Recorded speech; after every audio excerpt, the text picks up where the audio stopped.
Ngiyabingelela kakhulu emphakathini wonke okhona eSouth Africa namaphethelo. Ngibingelele nabalaleli bomsakazo, ngibingelele abalaleli bale program yonke. Sibingelele nesizwe sakithi. Kule ndawo esakhe kuyona yaseNquthu. Sizwe samaHulukwe nesizwe sabaTlokwa ngokufanayo. Ngibonge kulo mbuzo omqoka ngendlela emangalisayo Qabashe nabamsekelayo bonke.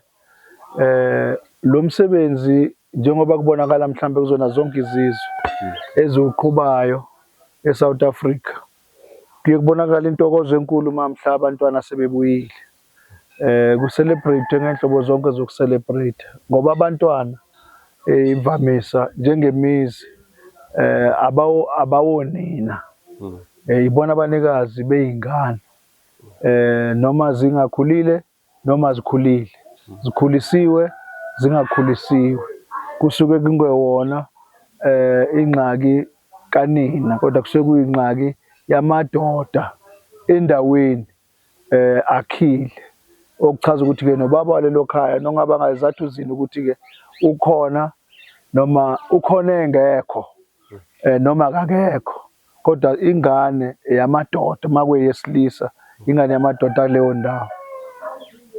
Kuleli ke lakithi sikhuluma lana ngomsebenzi olokwaqala ngesikhathi sike sonyaka ka1510 uqalwa inkosi uMkhatla iqalwa inkosi uTabane okuyiyona yazala lesi sizwe namhlanje sisibiza ngokuthi samaHulukwe nokuyisizwe eselamana esendeni ngokwesende nesizwe sabaPedi nesijwayele ukuthi singapha ya ePulukwane naso lesisakithi ke njengoba mina noma ngakhela endaweni yaseNquthu KwaZulu Natal namhlanje kodwa kuseyindawo le yake yaba ingxenye Orange Free State yangaleso sikhathi sekhona upresident wakhona. Ingakho ke masiko le ndawo sisaqhuba leli siko isiko elingenziwa ngoba nakho isiko kodwa isiko eseliphenduke kwaba yisiko ngoba kubuhlakani obuthize obaba kade buboniwe ngaleso sikhathi inkosi uTabane ukuthi bayadinga abantu besilisa ukuthi basokeke. Ukusoka akukona lokhu okuthiwa kwenziwa lapha nesibhedlela kugcina kuyingxenye lokho okwenziwe esibhedlela yokusoka kodwa ukusoka kunento eziningi nezinhlaka eziningi ngaphakathi eziqhubekayo ebuntwaneni. Iningi labantwana nje mangenza umzekelo alibazi ubusuku futhi alibuthandi njengawo wonke omunye umuntu ngoba zibheka nje emakhoneni ukuthi kungase kuvele abantu bangikhuthuze kungase kuvele abantu bangishaye kanti inkulu indaba isebusuku la khona kusuke sokuhambele khona uNkulunkulu ehlela usuku olulandelayo njengoba ehlelile ukuthi abantu abalali yini lenziwa uNkulunkulu ebusuku.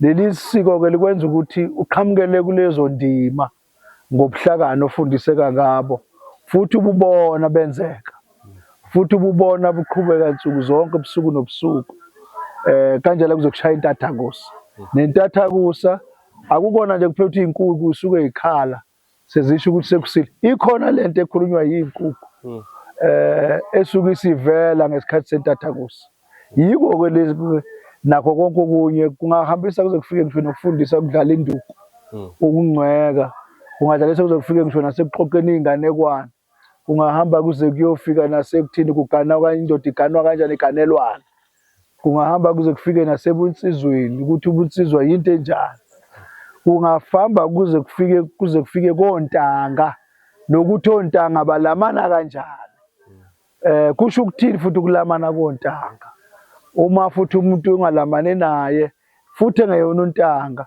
okusho ukuthi uyini lo muntu ezweni kuphila izinto ke lezo zonke kuyimaki yogcinwa ngemidlalo yokuthi imidlalo enhlobonhlobo isho ukuthini yobulisa ingakho ke noma sekufika endimeni lese ngazathi iyona ndimakazi le ukuthi umntwana agcine esokiwe njengoba kwenziwe esibhedlela uma kufika kuleyo ndima leyo akufika umuntu oyedwa isizwe sonke siyasukuma siyikhulume le ndaba, siyikhulumise le ndaba, siyibekele imithetho, siyibekele imithetho sisekelo. Kunabantu abafundiswe ngalo mthetho sisekelo ukuthi bawazi.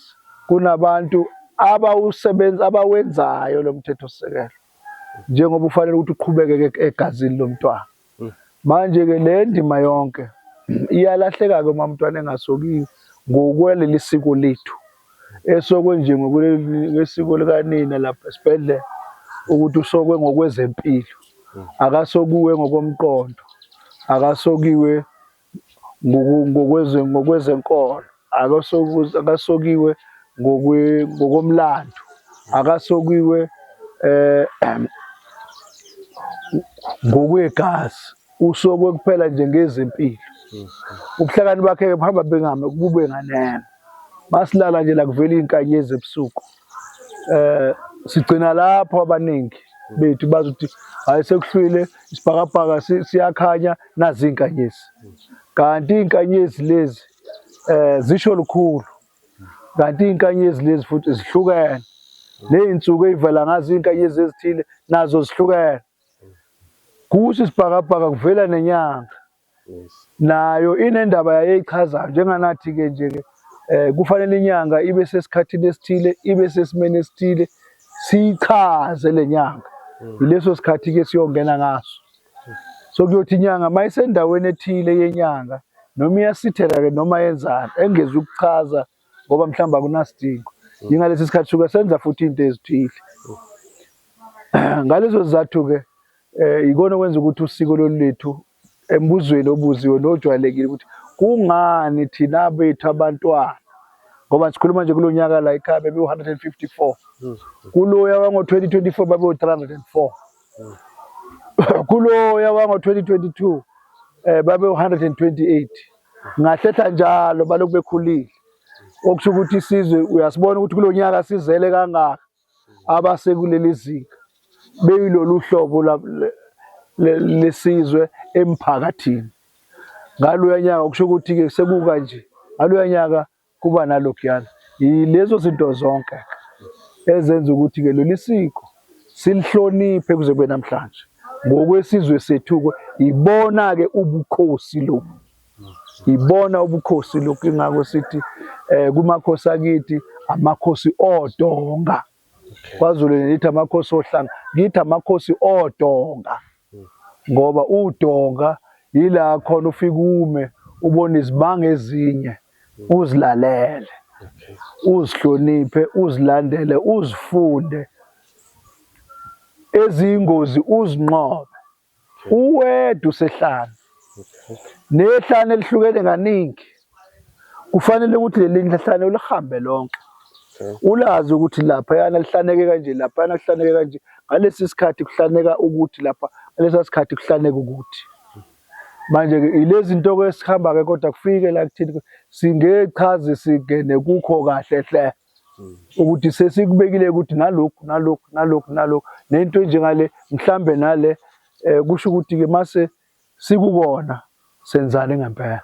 Sibe nesehlo sokuthi omunye wabazali, abanye babazali ade benengane la ebifakiwe, sokusela imizuzu engapha ibanga lingaphansi kuka 10 minutes ukuthi bazofika la eDlunkulu.